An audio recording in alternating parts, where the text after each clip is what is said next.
Hi friends, welcome back to my channel. My name's Jack, this is Jthbooks, and it is time for the mid-year freak-out tag. So, it is I can't believe it's time. It's time for the mid-year freak-out tag. How are we halfway through the year? I find it terrifying, but I'm also pleased because I haven't really enjoyed 2024, so let's get it done. Let's get it out of here. But we have a series of questions, 13 questions to be precise, which is an unlucky number, but we'll have to slide past that, otherwise I'll fixate on it. But we're just going to talk about my reading year so far, which is going to be fun. And you're going to have to let me know some of your answers to these questions, whether you want to answer all 13 or just pick your favourite. Let me know your favourite book, your least favourite book. Let's just have a chimag in the comments. But let's crack on with the first question. So the first question is probably the hardest one. What is the best book you've read this year? And I find that really difficult. That's difficult. It's a difficult question. I can't decide. So instead of 1, you're going to get 4.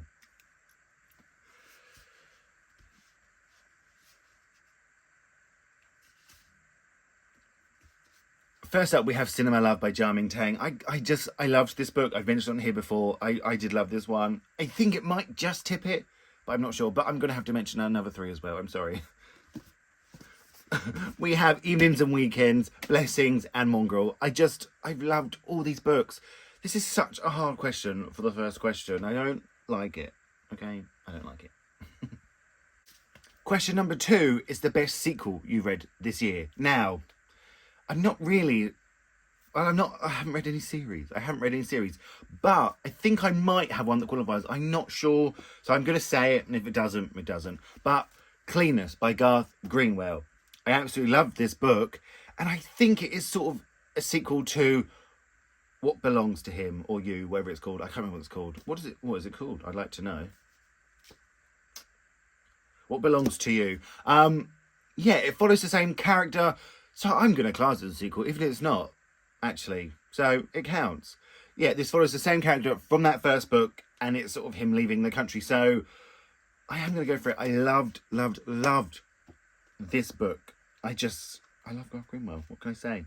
Question number 3 is a new release you haven't read yet. And while I could have like 70 answers to this question, I managed to pick 1. You're welcome. So we're not going to be here forever. It is Martyr by Kaveh Akbar. Now, I don't think I can wait much longer. Actually, that's the truth. I don't think I can wait much longer.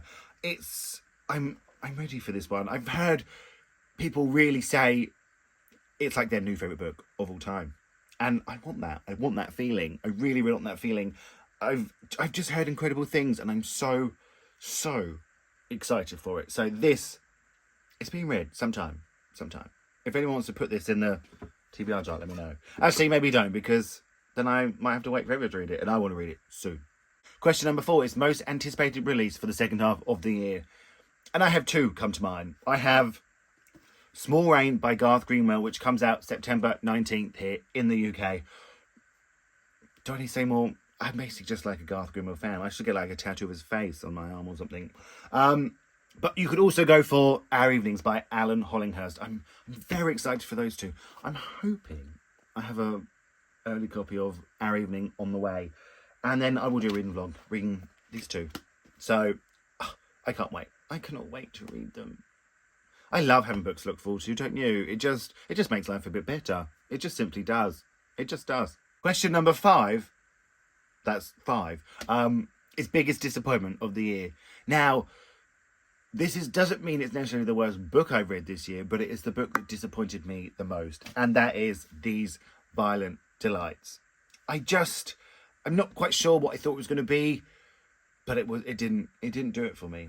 It didn't do it for me. So I'm sorry, especially because you all voted this for the TBR, out the TBR jar. So I'm sorry, it just didn't do it for me. It just didn't. I didn't get it. I didn't like it. I didn't like it.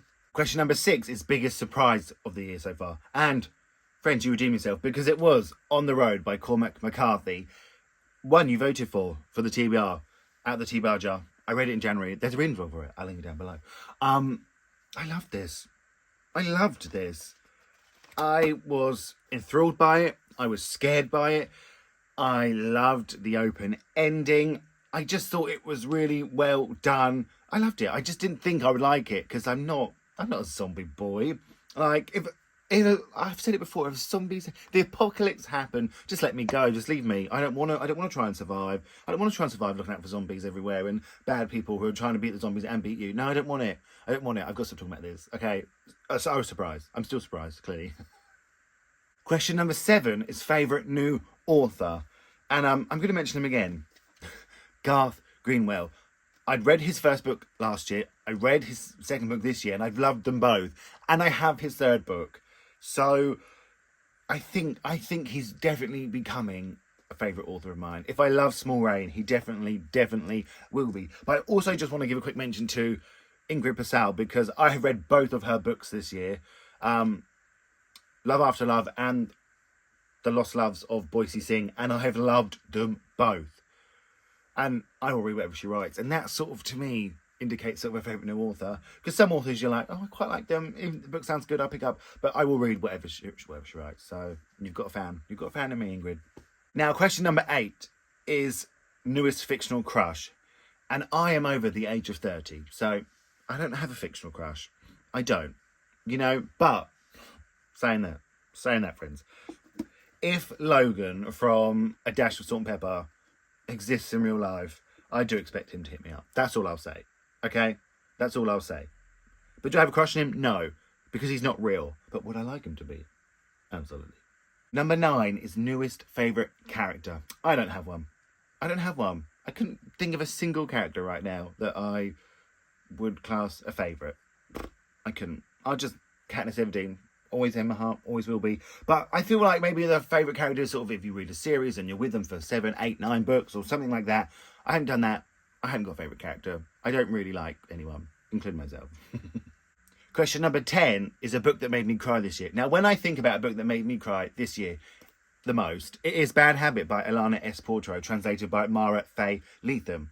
This book made me cry just out of its sheer beauty and what it captured about queerness and growing up queer and sort of that essence of first love and well, I wouldn't know because I haven't had it, but I assume it to be like just sort of that fear of showing it and fear of showing it in public and how special it would feel, I assume, again. But yeah, it made me cry. I remember reading this before work. I was reading it before work and I had to go to work. My red puffy eyes because I've been crying, and everyone was like, you okay? And I'm like, yeah, I'm fine, but I don't want to tell them I've been crying over a book, but I don't mind telling you all. Number 11 is a book that made you happy this year, and I'm going to go for Hiding Him by Adam Hatton. It just made me smile. This is a young adult book. Literally, the dedication is, let me read it to you, if I could find it. It says, for the boy who didn't get his teenage love story and the other queer people who missed out on it. And that's exactly it. It just made me absolutely smile. It was 2 nice boys falling in love. And I enjoyed reading that. I wanted it when I was young. I still want it now. It's not going to happen, but I want it now. And it just made me smile. It just filled me with joy. And I love that in a book. Question number 12 is most beautiful book you've brought or received, which I'm sort of assuming is fancy editions. I haven't got any of them anymore, that I've received this year. But what I am doing a bit these days is picking up signed copies. I'm one that just hit me in the eye, but I'm sort of a signed copy boy now. I can't stop buying signed books, and that's all thanks to my friend Sean. So I do blame them, and yeah, I'm more of a signed boy now than a special edition boy. I will hunt down, especially if I love the book. If I got the proof, I need the hard copy. If I love the hard copy, I need it signed. So that's something I have to sort out because I'm spending a lot of money buying these signed books, but it's worth it.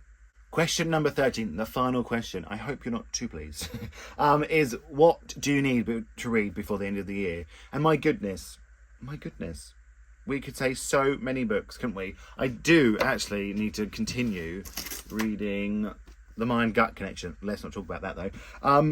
But I also could include most of my 24 books for 2024 because I'm doing terribly on that challenge. Absolutely terribly. It's sort of embarrassing. But maybe the most embarrassing, because I'm pretty sure this was the answer last year as well, and it's still the answer a year later. It is Darius the Great Deserves Better by Adib Khorram. This is the sequel to Darius the Great is Not Okay. I love that book. I'm probably a bit scared to read this in case I don't love it as much, but people say it's just as good. So this really has been the answer for last year. It might have even been the year before. Who knows? Oh God, I hope that's not true. But yeah, I need to read this one. I really do. There we have it. 13 questions, my mid-year freak-out tag. Whew, what a year. What a year it's been so far. Let me know your answer to any of these questions. Let me know what book made you cry the most. Let me know what book made you happy. Let me know your favourite book, the book that disappoints you the most. That one book you've got to read before the end of the year. I know you've got one. Don't just let it be me. I know you've got one in there. I want to thank you all so much for watching. Feel free to like and subscribe because I really appreciate that. And I'm going to speak to you all really, really soon.